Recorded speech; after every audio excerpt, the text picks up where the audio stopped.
Shri Vedadri Lakshmi Narasimha township, Rangareddy జిల్లా తలకొల్లపల్లి మండలం, వెల్జాల్ కేవలం త్రిబులార్కు 3 కిలోమీటర్ల దూరంలో నిత్యనూతనంగా వెలిసిన వెంచర్.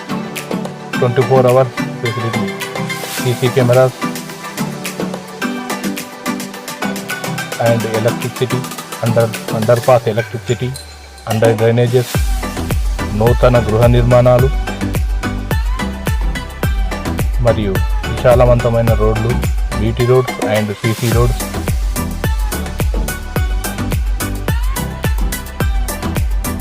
ఆహ్లాదకరమైన వాతావరణంలో శ్రీ వేదాద్రి లక్ష్మీ నరసింహస్వామి టౌన్షిప్ నిర్మించడమైనది. 24 అవర్స్ వాటర్ ఫెసిలిటీ,